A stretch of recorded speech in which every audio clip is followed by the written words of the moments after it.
నమస్తే BCN news తో మీ ముందున్నది ఆనంద్ రాజ్ కుమార్. ఈనాటి వార్తలను ముఖ్యాంశాలు.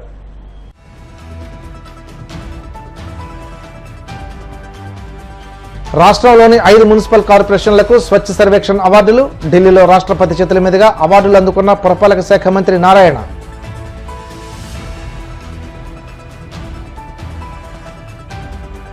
ప్రపంచంలోని అతిపెద్ద కంపెనీలు అమరావతి క్వాంటమ్ వ్యాలీకి క్యూ కడుతున్నాయి. AP biodiversity chairman Nelaipalem Vijay Kumar వెల్లడి.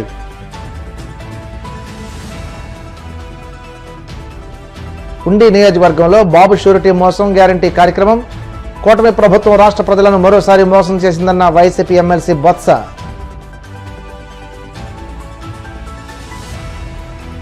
కళ్యాణదుర్గం కేంద్రంగా లిక్కర్ మాఫియా పెద్ద ఎత్తున దందా నిర్వహిస్తుంది. అనంతపురం మాజీ ఎంపీ తలరి రంగయ్య ఆరోపణ. రాష్ట్రంలోని 5 మున్సిపల్ కార్పొరేషన్లకు స్వచ్ఛ సర్వేక్షణ అవార్డులు దక్కాయి. కేంద్ర గృహ నిర్మాణ పట్టణ వ్యవహారాల మంత్రిత్వ శాఖ ఢిల్లీలో ఏర్పాటు చేసిన కార్యక్రమంలో రాష్ట్రపతి ద్రౌపది ముర్ము ఈ అవార్డులు ప్రదానం చేశారు. 5 మున్సిపల్ కార్పొరేషన్ల అధికారులతో కలిసి పురపాలక శాఖ మంత్రి నారాయణ అవార్డులు అందుకున్నారు.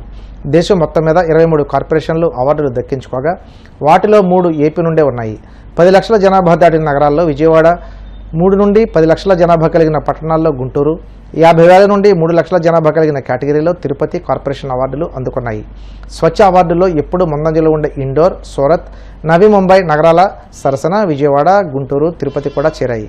మినిస్టీరియల్ అవార్డు స్పెషల్ కేటగిరీలో సఫాయి మిత్ర సురక్షిత నగరాల్లో గ్రేటర్ విశాఖపట్నం మున్సిపల్ కార్పొరేషన్ ప్రథమ స్థానంలో నిలిచింది. మినిస్టీరియల్ అవార్డుల్లో రాష్ట్ర స్థాయిలో రాజమండ్రి నిలిచింది.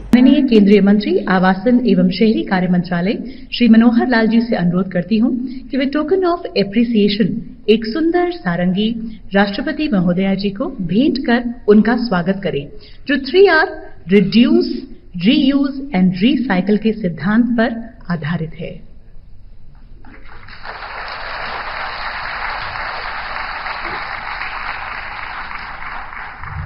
इनके बाद निवेदन है विजयवाड़ा की टीम से कि कृपया मंच पर पधारें. बहुत बहुत स्वागत है विजयवाड़ा.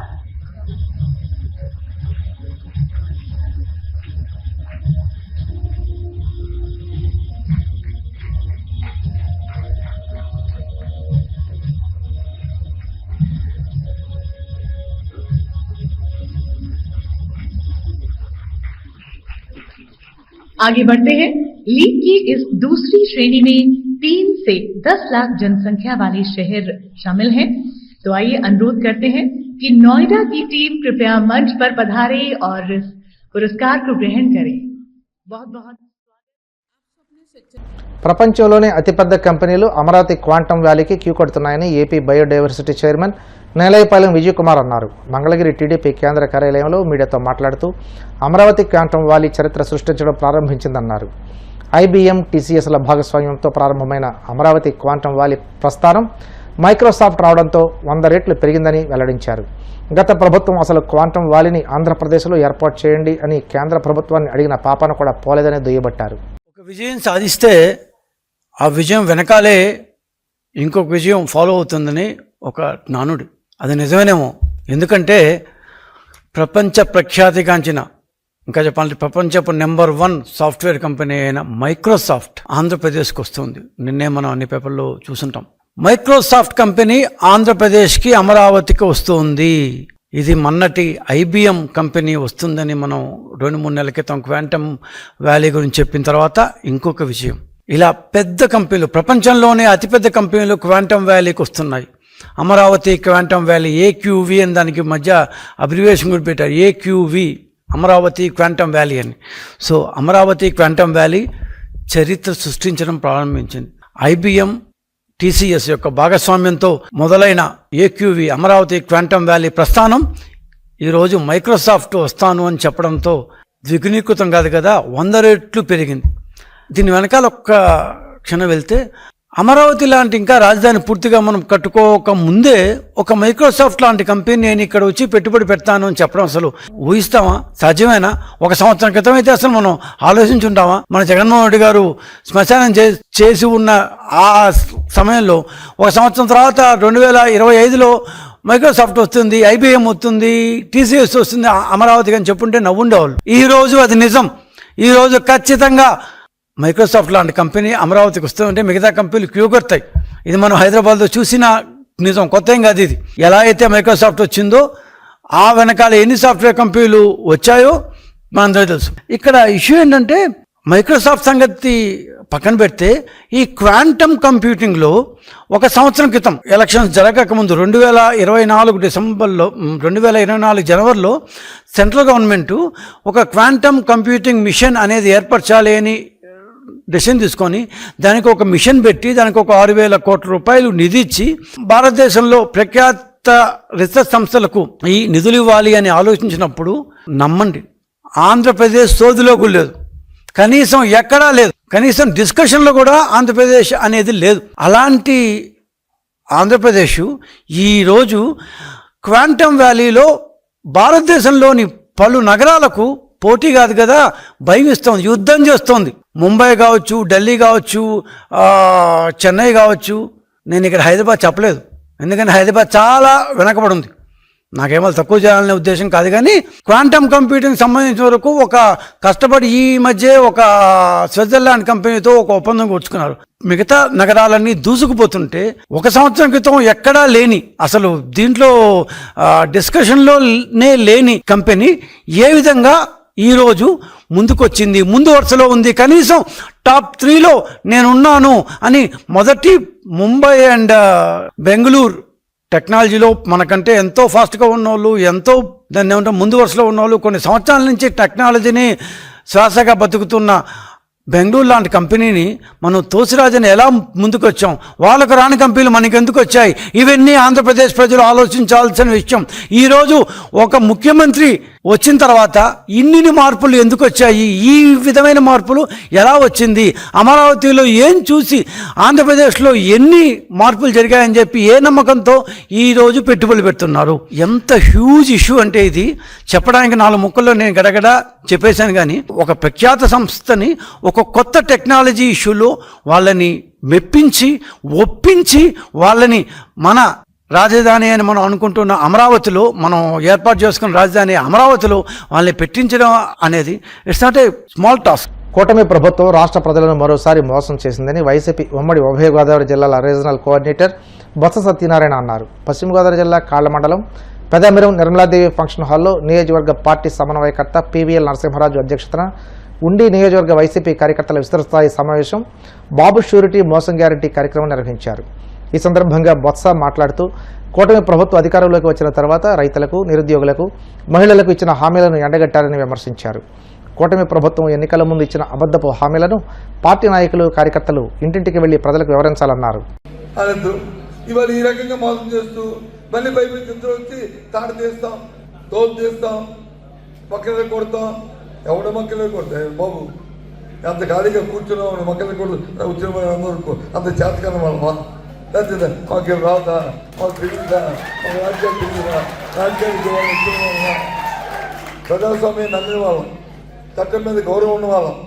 నీలాగొచ్చి చట్టాలను పట్టుకొని చట్టంతో చీఫ్ చేద్దాం అనుకుని పెట్టే మనుషులు కాదు మేము. మాట చెప్తే మాట మీద నిలబడిన తత్వం ఉన్న రాజశేఖర రెడ్డి గారి వారసత్వంతో పార్టీ ఈ పార్టీ. మాటిస్తే మాట చేస్తారు. రైతన్నా మహిళన్నా ఓ నమ్మకంతో, గౌరవంతో మనం ముందుకెళ్ళిన పార్టీ ఈ పార్టీ, ఆ మహానుభావుడు స్ఫూర్తి. అలాంటి దాని నుంచి ఏమీ కాకుండా మాట్లాడతారు. అందుకే ఇదేదో ఊరిలో తేల్చుకుందామని, ఈ విషయాలు అన్నీ కూడా ఊరిలో చెప్తామని. ఎందుకంటే ఎన్నికల ప్రణాళికంటే ఒక భగవద్గీత, ఆ భగవద్గీత ఏ విధంగా మీరు మోసం చేస్తారో, ఆ భగవద్గీత ఏ విధంగా మీరు పంపెట్టారో, దాన్ని ఏ విధంగా మీరు వంచిస్తున్నారో, మీ వంచన, మీ మోసం, మీ దగాని జనాలు చెప్తామని ఇవాళ సభ పెట్టుకుందాం. కాబట్టి మీ పెద్దలు, మీ అందరూ కూడా మీరు గ్రామాలకు వెళ్ళినప్పుడు అందరూ కూడా ఇంటింటికి వెళ్ళి విషయం చెప్పండి చాలు, అంతే. ఇప్పుడేం ఎన్నికలు లేవు. ఇందాక చూసాను మా వాళ్ళు తీసుకున్నప్పుడు మళ్ళీ మా నరసింహరాజు ఎమ్మెల్యే చేశారని, మళ్ళీ జగన్మోహన్ రెడ్డి ముఖ్యమంత్రి చేశారని. నరసింహరాజు ఎమ్మెల్యే, జగన్మోహన్ ముఖ్యమంత్రి అయిపోతారు. అది ఎవరు భగవంతుడు వచ్చి అది అయిపోతారు. ఎందుకు? మన పక్కన న్యాయం ఉంది, మన పక్కన ధర్మం ఉంది. మనం మోసం చేసే తత్వం ఉన్న మనుషులు కాదు. మనం వచ్చి మాయ చేసి ఓట్లు అనుకునే తత్వం కాదు.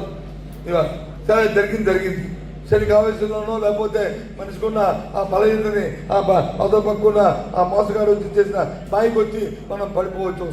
ఒకసారి మోసపోతాం, రెండుసార్లు మోసపోతాం, కలకాలం మోసపోతాం ఎవరు కూడా ఇవాళ కలకాలం. కాబట్టి జరుగుతాయి.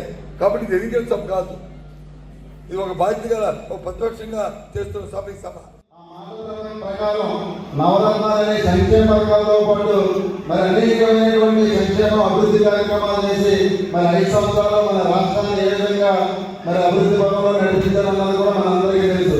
కానీ ఈరోజు ఏదైతే ఎన్నికల ముందు అటు చంద్రబాబు నాయుడు కానీ లేదా పవన్ కళ్యాణ్ కానీ ఇద్దరు కూడా మేము సూపర్ 6 అనే హామీలు ఇస్తున్నాం, మరి దాని మీద ఒక మీ అందరూ కూడా సూపర్ 6 హామీలు ఎలా అమలు చేస్తామని చెప్పేసి ఒక బాండ్ కూడా ఇవ్వడం జరిగింది.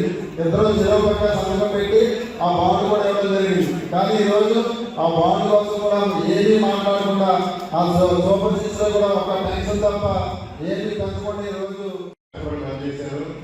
వారందరికీ కూడా ఈసారి సమర్థిస్తాను. ఇది వాళ్ళందరినీ కూడా నేను మంచిగా చూసుకున్నానని చెప్పి ఆశయంతో వస్తున్నారు. కాబట్టి కార్యకర్తలు ఎవరు సాధించినా అందరినీ పార్టీ గుర్తుపెట్టుకోండి. రేపు రాబోయే గవర్నమెంట్ వాళ్ళందరినీ కూడా తగిన ప్రతిఫలం దక్కేలాగా వారిని గౌరవించేలాగా ఆయన ఉన్నత వచ్చేలాగా కూడా జగన్మోహన్ రెడ్డి గారు ఉంటారని చెప్పి మాట్లాడడం జరిగింది. ఈ విషయంలో ప్రతి ఒక్కరు గుర్తుపెట్టుకొని మనం పనిచేసి ఈ తగిన గౌరవాన్ని మరి పదవుల్ని కూడా రాబోయే రోజుల్లో తీసుకోవాలని చెప్పి తెలియజేస్తున్నాను. ఇప్పుడు మన మాజీ మంత్రివర్యులు మనం ఉండే నియోజకవర్గం మనం అందరం చూస్తున్నాం. ఈ సంవత్సర కాలం తర్వాత వైఎస్ఆర్ కాంగ్రెస్ పార్టీ ప్రభుత్వం ఓటమి పాలైన తర్వాత అహర్నిశలు జగన్మోహన్ రెడ్డి గారు పార్టీ పునర్నిర్మాణం కోసం, కార్యకర్తల కోసం, పార్టీ పరిరక్షణ కోసం ఎక్కువ కృషి చేస్తూ ఉన్నారు. సహజంగా మనం అందరం కూడా చూస్తున్నాం. వైఎస్ఆర్ పార్టీ స్థాపించి 14 సంవత్సరాలు పూర్తవుతా ఉంది. ప్రజల పక్షాన అధికారం ఉన్నా లేకపోయినా జగన్మోహన్ రెడ్డి గారి నాయకత్వంలో మనందరం కూడా పోరాటం ప్రజల పక్షాన్ని చేస్తా ఉన్నాం. కానీ 5 సంవత్సరాలు మంచి పరిపాలన అందించినా కూడా మొన్న మనం ఓటమి చూసాం. ఎవరు ఊహించలేదు. ఒక రాజకీయ పార్టీ కానీ ఒక రాజకీయ నాయకుడు కానీ ఓటమి చెందడం సాధ్యం. కానీ మనకి ఊహకన్నటువంటి ఓటమిని మనం చూస్తున్నాం. మరి ఇంత బాగా పనిచేసినటువంటి ప్రభుత్వం ప్రజలు ఎందుకు ఇచ్చారు?